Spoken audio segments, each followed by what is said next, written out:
Hola, ¿cómo están? Yo soy David Barrientos. Bienvenidos y bienvenidas a este espacio semanal que tenemos para analizar las noticias más importantes de Costa Rica y el mundo.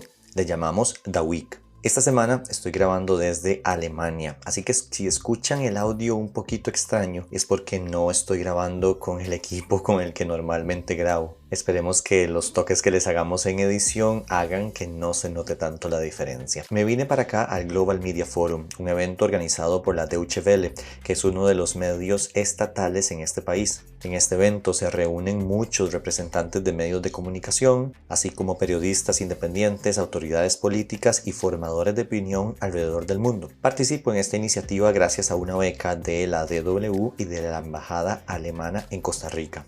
He estado compartiendo contenido en nuestras redes sociales y vamos a estar publicando más al respecto de diversos temas como el transporte público, el ascenso de la derecha extrema en Alemania y cómo se relaciona con Costa Rica y otros. Así que estén atentos. Es un buen momento para que se sumen a nuestra comunidad de donantes. Necesitamos su apoyo para seguir haciendo periodismo independiente.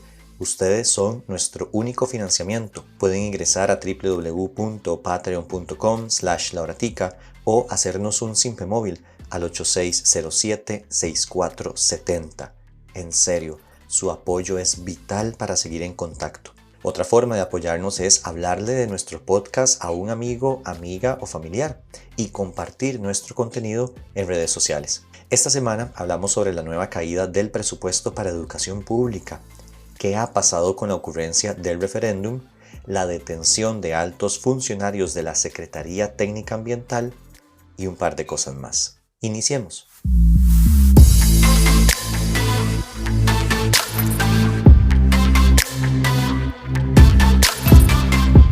Sigue bajando el presupuesto para educación pública. Es un tema que tratamos con frecuencia en este espacio, porque es vital. Sin un sistema educativo fuerte, moderno, enfocado en la persona estudiante, con infraestructura adecuada y docentes bien pagados y capacitados, el país no puede aspirar al desarrollo social y económico. El presupuesto destinado a educación pública para este 2024 fue de 2,6 billones de colones, equivalente al 5,2% del Producto Interno Bruto. En 2023 ese porcentaje fue de 5,4%. Esas cifras están muy lejos del 7,3% que se asignó a este rubro de educación en 2020. Por ejemplo, y mucho más lejos del 8% que manda la Constitución política. Pero lo del próximo año es escandaloso. Según un oficio enviado por el ministro de Hacienda, Nogui Acosta, a Ana Catarina Müller, ministra de Educación Pública,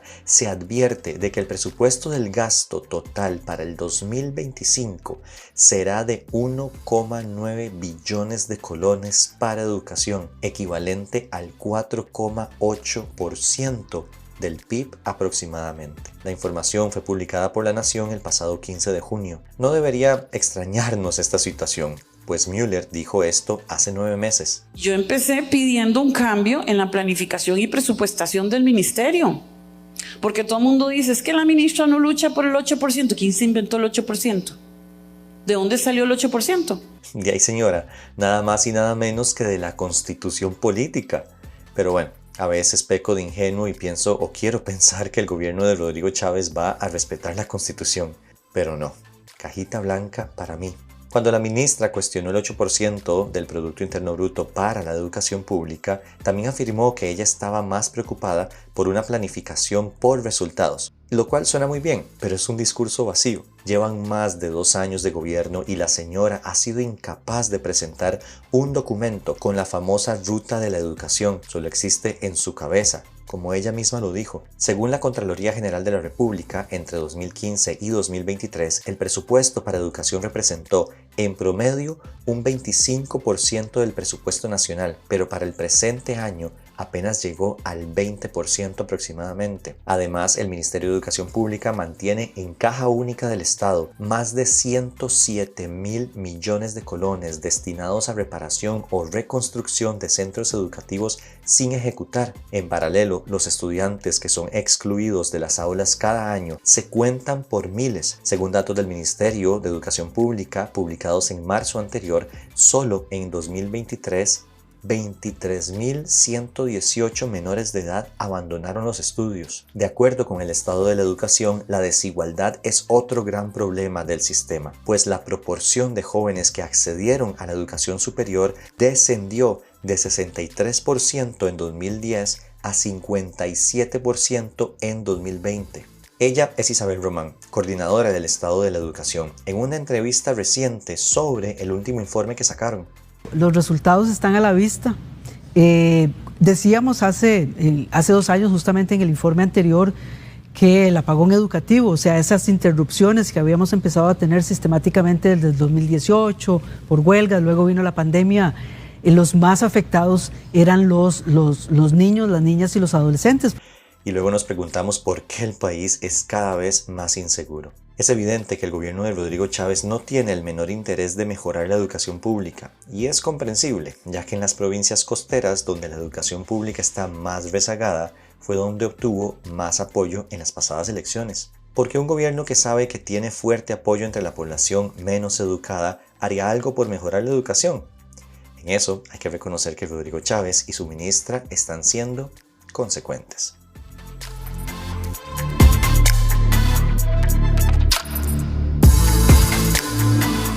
Como les he dicho, creemos que la idea de Rodrigo Chávez de convocar un referéndum es una ocurrencia y un distractor para que no hablemos de los temas realmente importantes y que están mal en el país. El mandatario sabe que eso no tiene viabilidad política, jurídica y tampoco tiempo, pero planteó el tema como un mecanismo polarizador y para tener un pretexto más para decir, ven, no me dejan trabajar, o ven, es que le tienen miedo a la voluntad del pueblo, no dejan a la mayoría decidir. También es una forma de abrir de manera prematura la discusión electoral de cara al 2026. Primero, el presidente dijo que iba a someter al referéndum múltiples iniciativas, entre ellas la venta del Banco de Costa Rica, armonización del mercado eléctrico, cierre de 5 consejos del Ministerio de Obras Públicas y Transportes, la Marina para cruceros en Limón, Ciudad Gobierno y varios proyectos más. Sin embargo, al final de todo el alboroto quedó en un mamarracho de proyecto de ley solo para quitarle potestades a la Contraloría General de la República. Como les digo, al presidente no le interesa el fondo del tema, solo lo utiliza como un pretexto para reagrupar a su base de apoyo, que aunque es considerable aún, ha venido cayendo. En ese contexto, esta semana el Partido Liberal Progresista anunció que promovería una consulta constitucional del tal proyecto de ley Jaguar, que es como el gobierno de Chávez bautizó la iniciativa para reducir las potestades de la Contraloría. Recordemos la redacción presentada por el Ejecutivo. El proyecto propone que la Contraloría General de la República no pueda sustituir, abarcar, interferir, ordenar, interpretar, advertir, recordar ni recomendar asuntos que correspondan exclusivamente a las competencias propias de la administración pública activa en toda su extensión. Ante semejante propuesta, era obvio que alguna fracción legislativa iba a proponer hacer la consulta a la Sala Constitucional. Y pensamos que puede que ni siquiera la supere. ¿Por qué? Porque hasta uno de los integrantes del grupo que asesoró a Chávez en la idea del referéndum piensa que el proyecto es inconstitucional. Se trata de Alex Solís Fallas, abogado, excontralor de la República y hermano de Otón Solís, quien dijo a la prensa que advirtió por escrito al Poder Ejecutivo sobre la inconstitucionalidad de la Ley Jaguar. Según Solís, es inconstitucional eliminar o debilitar el principio de eficiencia y eficacia que corresponde fiscalizar a la Contraloría. Quizá por este tipo de advertencias es que Chávez no quería que se supiera quiénes eran sus asesores ad honorem en este tema. Semanas atrás rechazó responderle eso a una periodista del medio digital El Observador. Don Rodrigo, ¿usted me puede decir quiénes son las personas a las que usted le está consultando, los abogados constitucionalistas y los expertos? Y por favor me puede detallar los nombres. No, porque no les he pedido permiso. Y lo están haciendo ad honorem. Perdóneme. ¿No le parece que es mejor ser transparente con esos nombres? Sí, yo voy a ser transparente cuando les pida permiso. A lo dicho por el ex contralor Solís se suma lo expresado por Araceli Pacheco, ex subcontralora, en una entrevista con Interferencia, que deben mantenerse las potestades de la Contraloría General de la República. Realmente la normativa, así como está, es una garantía una garantía para todo el pueblo costarricense de un control de la actuación de la administración pública en el uso de nuestros recursos públicos que son tan escasos y tan poquitos. Yo no creo necesario ir a una reforma constitucional y a una reforma de la ley orgánica que sea urgente o necesaria. Yo creo que siempre ha sido suficiente ese ordenamiento jurídico, siempre ha sido idóneo, es una garantía para nosotros, para todos los ciudadanos de este país, que alguien esté ojo avisor con el uso y la disposición de los recursos públicos. La potestad de la Contraloría para fungir como vigilante de la hacienda pública está consagrada en el artículo 183 de la Constitución Política. Sobre este tema, el martes pasado en la Asamblea Legislativa, Marta Costa, Contralora, emitió su criterio sobre el proyecto de ley que se pretende someter a consulta popular. Ese día, Pilar Cisneros, la principal diputada oficialista y escudera de Chávez para cualquier cosa que se le ocurra, le hizo unas preguntas a Costa que, estoy seguro, aún debe estar arrepintiéndose. Cisneros tenía la misión de hacer ver que los controles previos aplicados por la Contraloría en las formulaciones de presupuestos, contrataciones y otros procesos que lleva adelante el gobierno no funcionan, y por lo tanto plantar la idea de que mejor la eliminamos. Y lanzó la siguiente consulta. Ya, señora Contralora, usted dice que son muy importantes los controles previos que ustedes hacen, ¿verdad? Entonces yo quisiera preguntarle por qué los controles previos fallan una y otra vez, año tras año, en casos, por ejemplo, como La Trocha, Soresco, Hidrotárcoles, OAS, Yamber, Cementazo, Diquís, Hueco Fiscal, Cochinilla, Diamante, Azteca, etcétera. ¿Qué es lo que falla y qué es lo que se puede corregir para que no fallen esos controles que ustedes hacen según ustedes previos, pero que al final resulta en pérdidas multimillonarias para el país por casos de corrupción o de mal manejo de los dineros públicos? Cementazo, Yamber, eso fuera del ámbito de la Contraloría, eso es en el ámbito de lo privado. En el tema de Trocha, eso estuvo cubierto con un decreto de emergencia y ahí los controles previos de la Contraloría pues no pueden operar. Y en el caso de Cochinilla, yo tengo que decir que la Contraloría había hecho un informe sobre el tema vial, muy importante, muy revelador, lo había remitido a CONAVI, lo había remitido a esta Asamblea Legislativa, la cual abrió un expediente de investigación y archivó precisamente un mes antes de que saliera el caso. En otras palabras, Acosta sencillamente le demostró a Pilar dos cosas. Uno, que su pregunta carecía de base, y dos, que en los casos donde la Contraloría podía aplicar controles previos, los aplicó y funcionaron. Como la primera pregunta no le salió muy bien, Cisneros lanzó una segunda. Y en el caso, por ejemplo, de Soresco, en el caso de Hueco Fiscal, en el caso de Cochinilla. El caso de Hueco Fiscal, yo tengo que decir que fue la Contraloría la que lo sacó, ¿verdad? Producto de un informe que hicimos, ahí no falló la Contraloría, ahí falló el Ministerio de Hacienda. Y tome, apiada. Flaca memoria la de Cisneros. En este país sucedió algo con el hueco fiscal que dejó el gobierno de Luis Guillermo Solís gracias a la Contraloría General de la República. De lo contrario, todo hubiera quedado impune. Recordemos que en octubre de 2023 la Contraloría impuso, luego de una investigación, una inhabilitación de 4 años contra Helio Fallas, ex ministro de Hacienda en el gobierno de Solís, para ejercer cargos públicos. También ordenó los despidos sin responsabilidad patronal de Julio Espinosa, quien fuera director de Crédito Público, Melvin Quirós, subdirector de Crédito Público, y Marta Cubillo, que ocupó los cargos de viceministra de Hacienda y tesorera nacional.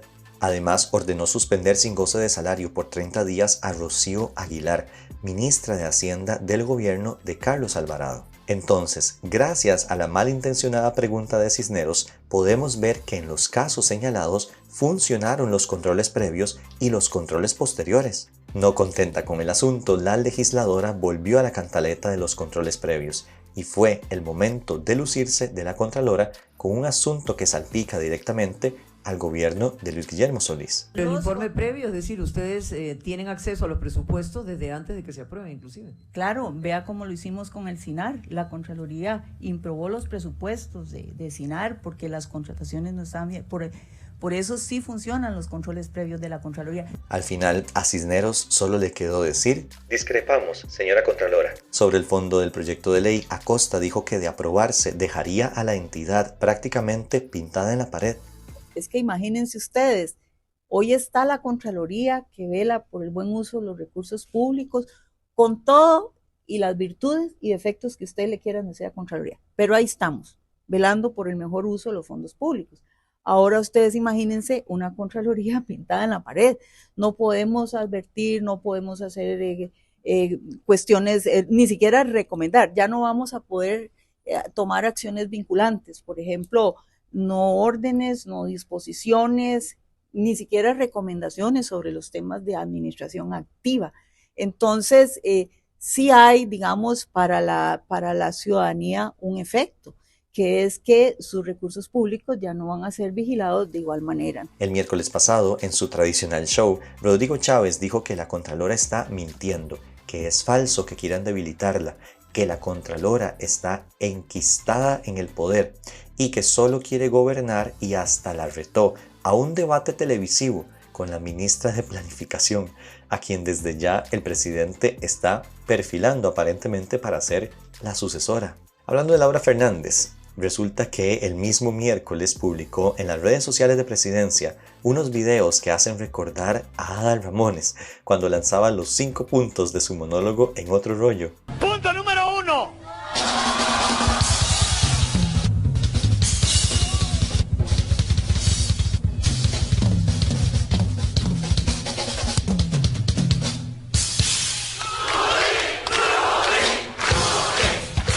Por ejemplo, escuchemos el punto número 4 en los videos grabados por Fernández. El punto número 4, que también es falso y que también lo dijo ayer la Contraloría, que la ley Jaguar va a permitir contrataciones a dedo. Eso no solo es falso, sino que también es ofensivo. Es decir, que pretendemos contratar a dedo con poca transparencia y saltándonos requerimientos. Y aquí quiero que lean expresamente lo que dice la ley Jaguar como requisitos para un arrendamiento. Abro comillas. A. Estudio que demuestre que la opción seleccionada es la más rentable y viable, y para ello se pueden utilizar los instrumentos del Sistema Nacional de Inversión Pública. Y sí, está bien, el proyecto de ley puede decir hasta misa, puede decir que habrá estudios para escoger los mejores oferentes, análisis de riesgos, factibilidad o lo que sea. Pero otra cosa es que lo cumplan. Esos mismos controles existen en la actualidad y muchas veces se los han brincado, no solo en este gobierno. La diferencia es que con las potestades de la Contraloría pueden ejercer controles previos y frenar compras que van por mal camino o en las que huele a chorizo. Además, ¿cómo va a decir doña Laura que es ofensivo pensar que el gobierno quiere contratar a dedo? Si eso es lo que han hecho cada vez que han podido. Lo hicieron con DECRA en la revisión técnica, lo hicieron con Cristian Bulgarelli para producir videitos para el presidente, lo pretendían hacer con los escáneres para los puertos a través de Raxa y, por si eso fuera poco, lo hicieron con el aeropuerto Daniel Oduber en Liberia. O al presidente ya se le olvidó que él mismo denunció una contratación hecha a la medida para MECO, para adjudicarle la reparación de la pista por más de 21.000 millones de colones. Esa contratación se hizo a través de un mecanismo de emergencia en el que la Contraloría General de la República no podía fiscalizar de forma previa. Entonces, ¿cómo va a decir que es ofensivo? Veremos qué dirán los magistrados sobre el proyecto del Jaguar, el proyecto Jaguar. Acá les vamos a mantener informados.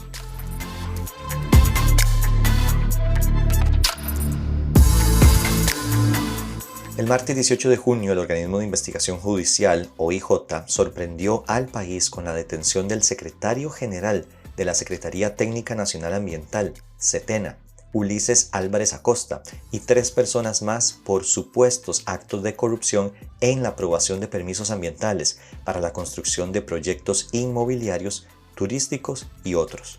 Los otros 2 funcionarios de SETENA son de apellidos Quirós Brenes y Gutiérrez Durán, y también un empresario de apellidos Murillo Martínez. Hay otras 5 personas investigadas, pero que no fueron detenidas. por ahora. A los sospechosos se les achacan los delitos de tráfico de influencias, cohecho propio e impropio y penalidad del corruptor.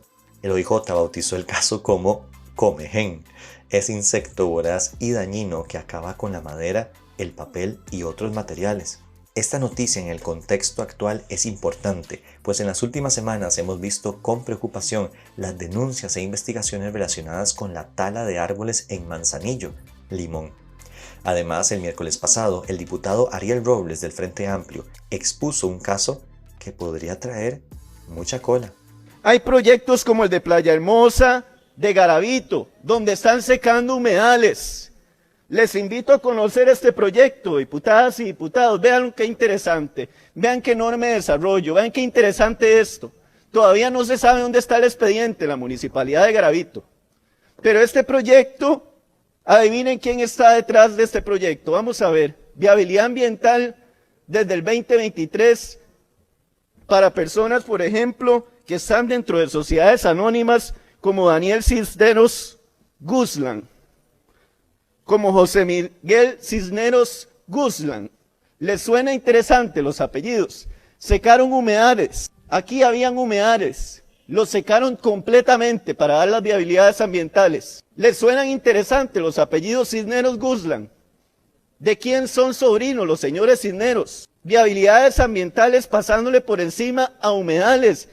Aquí abajo, diputadas y diputados, aquí ni se ve. Prácticamente ni se ve. Está el Refugio Nacional de Vida Silvestre Playa Hermosa. Aquí abajo resulta que llegan a desovar las tortugas loras que están en peligro de extinción. Van a identificar muy bien las tortugas a dónde ir. La categoría de más bajo impacto tuvo ese megaproyecto.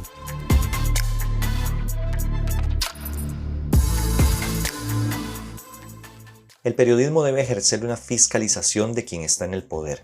Si no cumple con esa regla básica, no es periodismo. Son relaciones públicas, brochazos o llámenlo como a usted le dé la gana. Por eso, acá dedicamos tiempo a escudriñar lo que hacen y dicen los políticos con poder, especialmente el presidente de la República, Rodrigo Chávez. El pasado 14 de junio, en medio de un evento en San Carlos para inaugurar una obra que más bien parecía una plaza pública, el presidente se atrevió a decir que Costa Rica tiene 75 años de vivir en una dictadura perfecta. ¿Y qué no tenemos, digo yo, los ticos para ser felices? Excepto modorra, corrupción, feudos, la dictadura perfecta de 75 años. Y es que fueron unos arrechos, perdóneme la palabra. Nos hicieron pensar que esto era totalmente de nosotros. Luego de decir semejante cosa, dijo que ya llegó el jaguar e imitó a ese tipo de felinos. La verdad, el video da bastante pena ajena. Su afirmación es, para decirlo respetuosamente, cantinflesca, porque el 21 de marzo anterior dijo, frente a una delegación diplomática de Estados Unidos, que Costa Rica ha sido y seguirá siendo un faro de democracia, paz y compromiso ambiental. Entonces, ¿somos o no somos? ¿Cómo es la cosa? Si está frente a diplomáticos estadounidenses que prometen inversiones, dice que somos una sólida democracia, pero si está en San Carlos frente a algunos de sus más fieles seguidores, dice que somos una dictadura perfecta. Alguito contradictorio, para decirlo menos. Las declaraciones de Chávez son muy graves y la primera repercusión que tuvieron fue un manifiesto firmado por muchos expresidentes y la expresidenta del país. La nota está firmada por Óscar Arias Sánchez, Rafael Ángel Calderón Fournier, José María Figueres, Miguel Ángel Rodríguez, Abel Pacheco, Laura Chinchilla, Luis Guillermo Solís y Carlos Alvarado. Los exmandatarios afirmaron: su trayectoria democrática, la solidez de su Estado de Derecho y el respeto a las libertades civiles y los derechos humanos son internacionalmente reconocidos y es un logro del que las y los costarricenses desde hace varias décadas nos sentimos orgullosos. Añaden que Costa Rica está en un selecto grupo de países que son democracias plenas.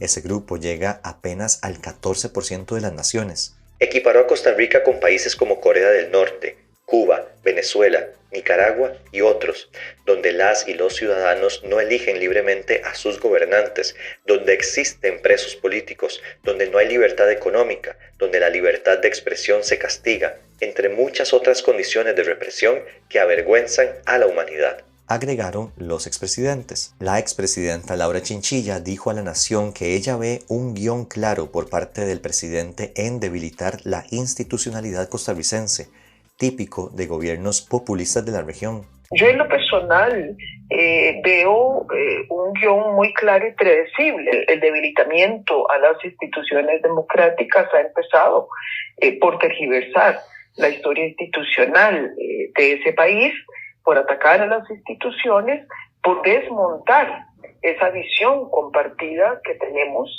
de nuestra democracia para propósitos pues, que yo todavía me niego a aceptar que puedan estar centrados en nuestros gobernantes y me duele mucho que de verdad hayan personas con tanto poder que parecieran, por lo menos, están empeñados en seguir el mismo guión que otros gobernantes irresponsables y populistas de otros países, tanto de izquierda como de derecha, han venido siguiendo. Ojalá esos disparates del presidente fueran solo anécdotas, pero no, afectan la democracia, debilitan las instituciones, crean incertidumbre entre la población que defiende nuestra democracia y, lo más grave, crea un clima de inestabilidad. También afecta la imagen del país. Si no me creen, escuchen un extracto del editorial publicado por CNN, que ya se hizo viral.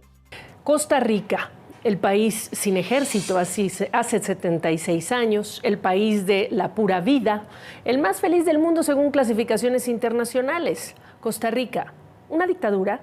Eso dijo el presidente Rodrigo Chávez el 14 de junio, cuando aseguró que Costa Rica lleva 75 años en la dictadura perfecta por modorra, corrupción y feudos. Contrastan los dichos del presidente Chávez con otros de él mismo, de enero de 2023, durante una sesión del Foro Económico Mundial en Davos, sobre democracia, por cierto, cuando describió a su país como una de las democracias que mejor funciona en el mundo, gracias a Dios y a las redes sociales, decía el entonces también presidente. Ven, no solo yo noto las contradicciones. Pero entonces, ¿por qué cambió de opinión el presidente? ¿Coinciden con él los costarricenses? ¿Equiparar su país con Corea del Norte o Nicaragua o Venezuela? 8 de sus predecesores públicamente rechazaron sus palabras. Le piden evitar construir una narrativa que dicen es peligrosa. 8 presidentes que gobernaron Costa Rica entre los años 1986 y 2022 le dicen que resolver los problemas que aún arrastra Costa Rica no se logra alterando la verdad de los hechos. El presidente debería bajarle 2 rayitas a todas estas declaraciones que no tienen ningún sentido.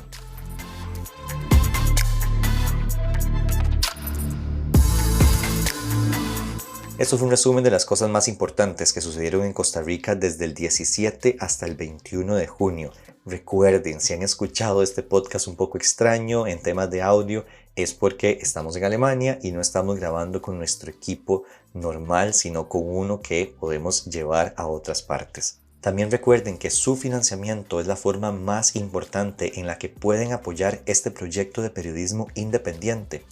www.patreon.com/lauratica o pueden hacernos un simple móvil al 8607-6470. Chao.